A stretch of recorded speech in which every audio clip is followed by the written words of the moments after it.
Indian Union Muslim League ദേശീയ general secretary P K Kunhalikutty സാഹിബാണ് ഇന്ന് ഗൾഫ് ചന്ദ്രികയ്ക്കൊപ്പം അതിഥിയായി എത്തുന്നത്. 90 വർഷത്തെ പാരമ്പര്യമുള്ള ചന്ദ്രിക ദിനപത്രം ഗൾഫ് ലോകത്ത് ഡിജിറ്റൽ രൂപത്തിലേക്ക് എത്തുകയാണ്. അതിൽ ആദ്യത്തെ അതിഥിയാണ് കുഞ്ഞാലിക്കുട്ടി സാഹിബ്. സ്വാഗതം. നന്ദി. ഈ ഒരു ഡിജിറ്റൽ മാറ്റത്തെക്കുറിച്ച് സാറിന് എന്താണ് പറയാനുള്ളത്? അത് കാലത്തിൻ്റെ ആവശ്യമാണ്. ഈ കാലഘട്ടം എന്ന് പറയുന്നത് ഡിജിറ്റൽ യുഗമാണല്ലോ. അപ്പോൾ ആദ്യത്തെ ഫോമിൽ മാത്രം ഇരുന്നാൽ പോരാ.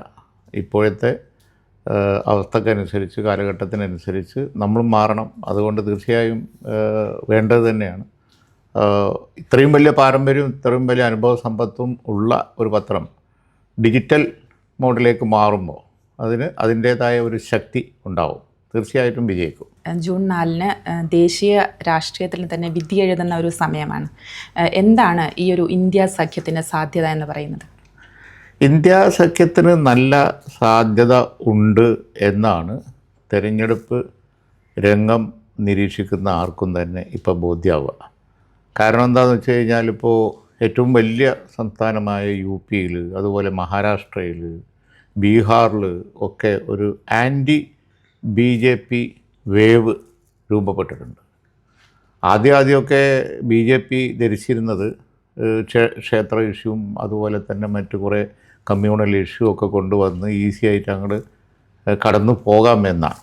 പക്ഷേ ജനകീയ പ്രശ്നങ്ങളും അതുപോലെ തന്നെ ഒരു കേജ്രിവാളിൻ്റെ അറസ്റ്റ് പോലെയുള്ള, അതുപോലെ തന്നെ ജാർഖണ്ഡ് മുഖ്യമന്ത്രിയുടെ അറസ്റ്റ് പോലെയുള്ള നടപടികളൊക്കെ വന്നപ്പോൾ അവർക്ക് ആദ്യം ഉണ്ടായിരുന്ന അവർ ഞെക്കിപ്പഴിപ്പിച്ച് കൊണ്ടുവന്നിരുന്ന ഇഷ്യൂസൊക്കെ കൈമോശം വന്ന സ്ഥിതിയാണിപ്പോൾ. അപ്പോൾ അതൊന്നുമില്ല.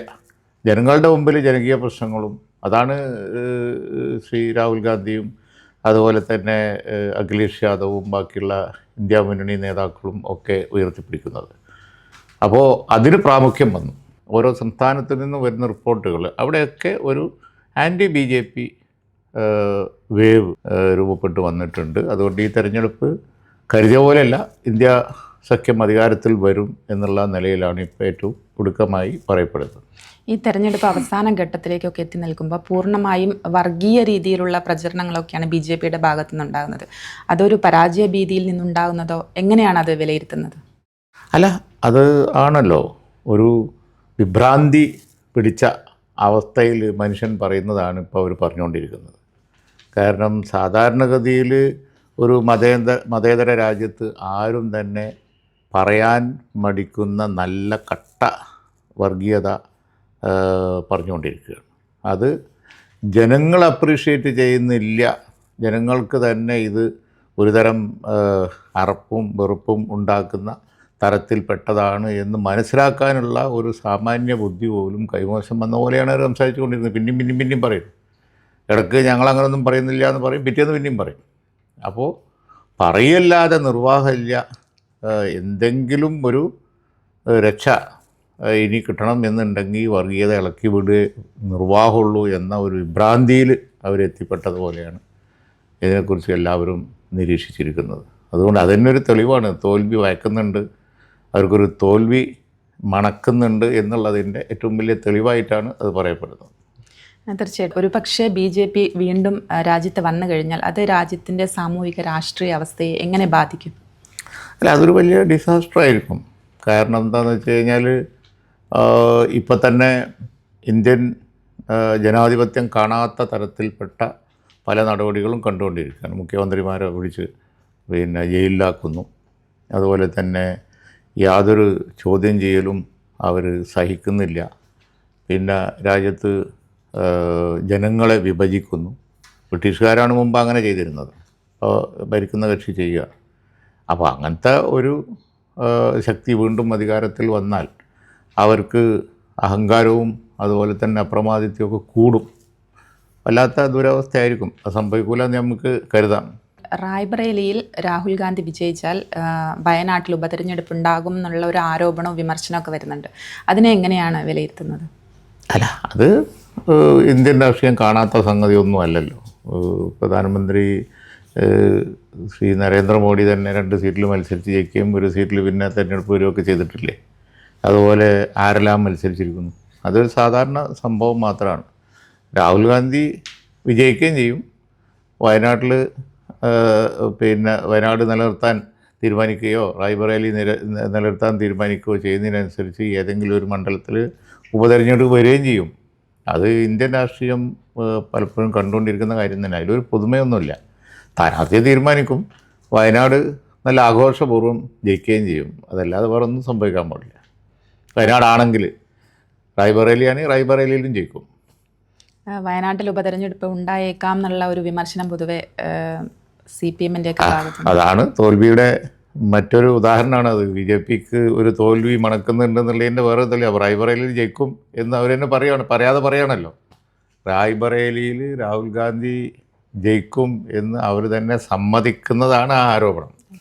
അപ്പോൾ അതിൻ്റെ അർത്ഥം എന്താണെന്ന് വെച്ച് കഴിഞ്ഞാൽ ഇന്ത്യ മുന്നണിക്ക് മുൻതൂക്കമുണ്ട് എന്ന് അവർ പറയാതെ പറയുകയാണ്. ബാക്കി ഉപതെരഞ്ഞെടുപ്പൊക്കെ അപ്പോൾ വരുമ്പോൾ നോക്കാം. മുഖ്യമന്ത്രി പിണറായി വിജയൻ ഏറ്റവും കൂടുതൽ വിമർശനത്തിന് ഉന്നം വയ്ക്കുന്നത് രാഹുൽ ഗാന്ധിയാണ്. ഒരു പക്ഷേ BJP-യോ അല്ലെങ്കിൽ മോദിയെയോ അദ്ദേഹം അത്രത്തോളം ഉന്നം വയ്ക്കുന്നില്ല. എന്തുകൊണ്ടായിരിക്കും അങ്ങനെ ഒരു നിലപാട് ഇന്ത്യ സഖ്യത്തിൻ്റെ ഭാഗമായിരിക്കുമ്പോൾ പോലും? അത് അവരുടെ ഒരു വല്ലാത്ത ഗതികേടാണ്. അവർക്ക് ഇന്ത്യ സഖ്യത്തിൻ്റെ ഒപ്പം നിൽക്കുകയും വേണം, അതേ അവസരം കേരളത്തിൽ നഖശികാന്തം കോൺഗ്രസിനെ എതിർക്കുകയും വേണം. ആ ഒരു ഗതികേടിൽ അവർ ചെന്നുപെട്ടു. പറഞ്ഞിട്ട് കാര്യമില്ലല്ലോ. BJP-യെ വിമർശിക്കുന്നതിനേക്കാൾ കൂടുതൽ രാഹുൽ ഗാന്ധിയെയും കോൺഗ്രസിനെയും വിമർശിക്കാൻ തുടങ്ങി. അത് പൊതുസമൂഹത്തിൻ്റെ ഇടയിൽ വലിയ വിമർശനം ഉണ്ടാക്കിയിട്ടുണ്ട്. അതുകൊണ്ടാണ് ഈ ചോദ്യം വരുന്നത്. അവർ ചെയ്യേണ്ടിയിരുന്നത് ആദ്യം BJP-യെ വിമർശിക്കേണ്ടിയിരുന്നു, പിന്നെ കോൺഗ്രസിനെ വിമർശിക്കാം, അതിൽ വിരോധമില്ല. BJP-യെ വിമർശിക്കാൻ അവർ മറന്നുപോയി. അതാണ് ഇവിടെ സംഭവിച്ചത്. അതാണ് ഇത്ര രൂക്ഷമായ വിമർശനം CPM-ൻ്റെ ഈ രീതിയെക്കുറിച്ച് വന്നതിന് കാരണം. EP ജയരാജൻ BJP-യുമായി ചർച്ച നടത്തി എന്നുള്ള ഒരു ആരോപണം ആ തെരഞ്ഞെടുപ്പ് സമയത്തൊക്കെ സജീവമായി നിലനിന്നിരുന്നു. എങ്ങനെയാണ് ആ ഒരു വിഷയത്തെ കാണുന്നത്? അല്ല, ഇതൊക്കെ കഴിഞ്ഞ തെരഞ്ഞെടുപ്പ് കാലത്ത് ഉയർന്നു വന്ന ചില ആരോപണങ്ങളാണ്. അതിലൊന്നും തീർത്തും കഴമ്പില്ല എന്ന് പറയാൻ പറ്റാത്ത വിധത്തിലാണ് ആ ചർച്ചകളൊക്കെ അവസാനിക്കുകയും ചെയ്തത് തെരഞ്ഞെടുപ്പ് കാലത്ത്. അപ്പോൾ പൊതുവേ ജനങ്ങളിടയിൽ തീയില്ലാതെ പുക ഉണ്ടാവില്ല എന്ന ഒരു കൺക്ലൂഷൻ അതാണ് അതിനെ തുടർന്ന് വന്നിരിക്കുന്നത്. അതുകൊണ്ട് തന്നെ ഈ തെരഞ്ഞെടുപ്പിൽ CPM-ന് അതിൻ്റേതായ, ഇടതുപക്ഷത്തിന് അതിൻ്റേതായ തിരിച്ചടി ഈ കാരണങ്ങളാലൊക്കെ ഉണ്ടാവും തീർച്ചയായും. അപ്പം തന്നെ വടകരയിലാണ് ഏറ്റവും ശക്തമായ ഒരു പോരാട്ടം കേരളത്തെ സംബന്ധിച്ച് നടന്നത്. അവിടെ പക്ഷേ ഏറ്റവും ഇതേവരെ കേരള ചരിത്രത്തിൽ കാണാത്ത രീതിയിലുള്ള വർഗീയ പ്രചരണങ്ങളാണ് കൂടുതലായിട്ടും നടന്നിരിക്കുന്നത്. അങ്ങനെയൊരു സാധ്യതയൊക്കെ ഒരു പക്ഷേ കേരളത്തിൽ അങ്ങനെയൊക്കെ സംഭവിക്കുമോ എന്ന് നമുക്ക് ചിന്തിച്ചു പോകും. അതിപ്പോൾ നേരത്തെ ഈ ഓൾ ഇന്ത്യ തലത്തിൽ BJP ഇപ്പോൾ ചെയ്തുകൊണ്ടിരിക്കുന്ന കാര്യം പരാജയ ഭീതിയിൽ നിന്ന് ആണല്ലോ ഈ വർഗീയത പറയാൻ തുടങ്ങിയത്. അതുപോലൊരു സ്ഥിതിയാണ് വടകരയിലും വന്നത്. വടകരയിൽ അവർക്ക് ഓർക്കാപ്പുറത്ത് വലിയൊരു പരാജയത്തെ നേരിടേണ്ടി വരികയാണ് ചെയ്തത്.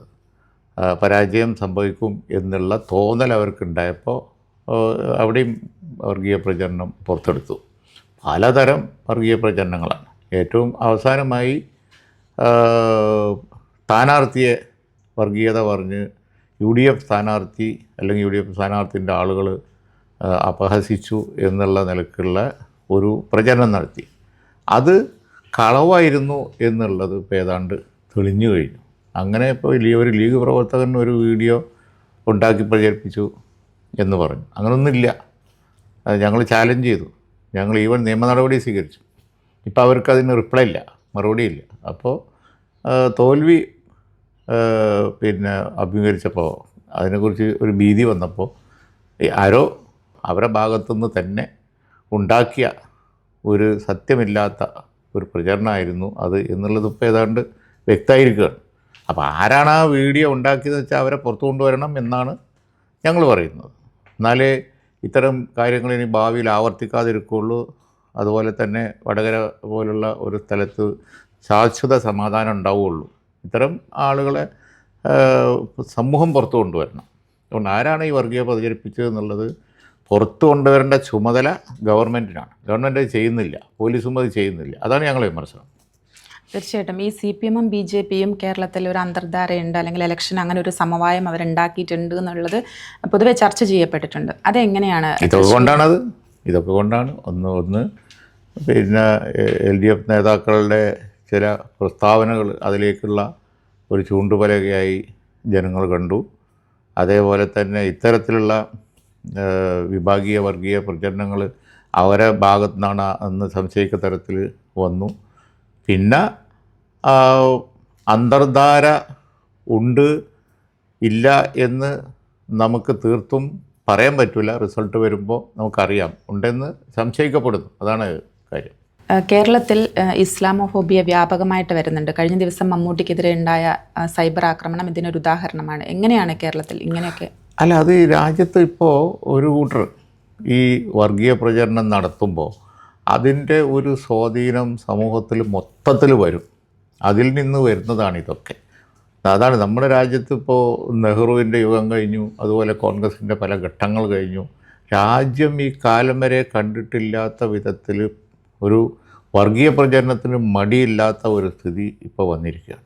അപ്പോൾ ലോകത്ത് ഉള്ള ഒരു ഇസ്ലാമോഫോബിയ പതുക്കെ ഇങ്ങോട്ടും കൊണ്ടുവന്ന് സാമുദായികമായ ഒരു ഡിവൈഡ് ഉണ്ടാക്കാൻ കരുതിക്കുട്ടി ശ്രമിക്കുകയാണ്. അത് കേരളത്തിലേറ്റവും കുറച്ചേ അതുള്ളൂ. കേരളത്തിലത് വിലപ്പോവില്ല യാതൊരു കാരണവശാലും. പഴയതിനേക്കാൾ ഒരുപാട് കൂടിയിട്ടുണ്ട്. ഇപ്പോഴും പഴയതിനേക്കാൾ കൂടിയതല്ല, കൂട്ടുകയാണ്.